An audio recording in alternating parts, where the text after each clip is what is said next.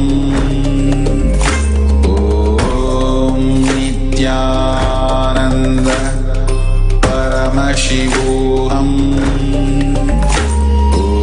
Om Nithyananda Paramashivoham. Om Nithyananda Paramashivoham. Om Nithyananda Paramashivoham. Om Nithyananda Paramashivoham. Om Nithyananda Paramashivoham. Om Nithyananda Paramashivoham.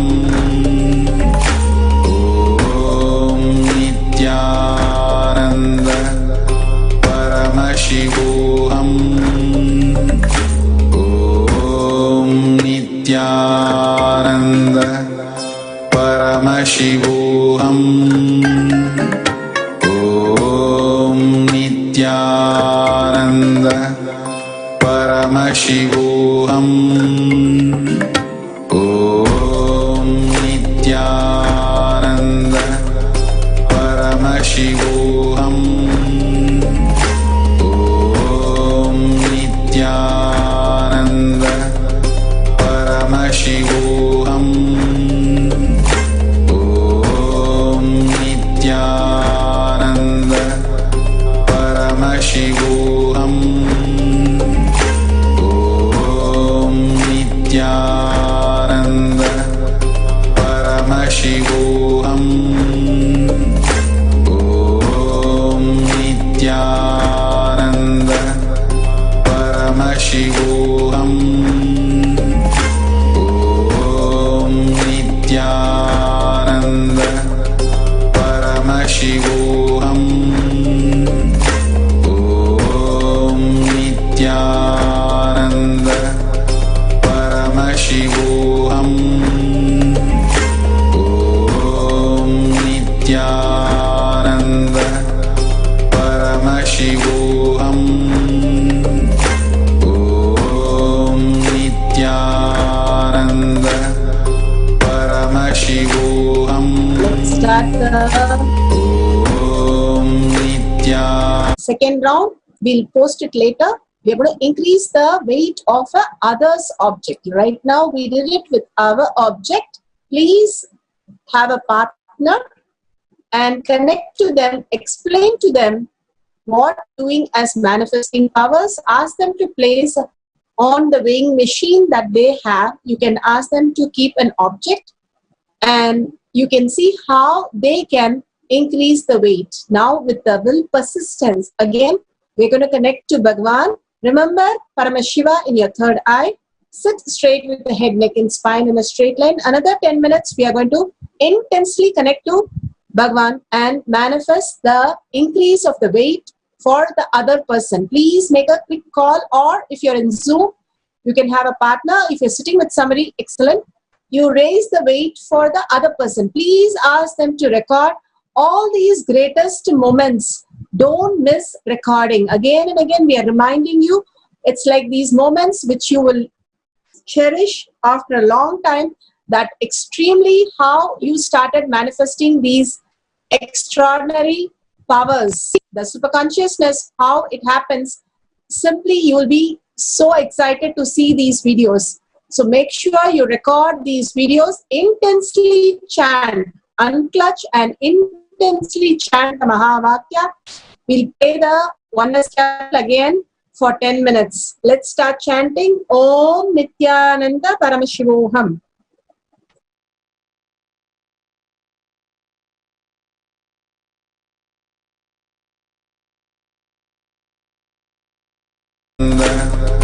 Paramashivoham. Om Nithyananda Paramashivoham. Om Nithyananda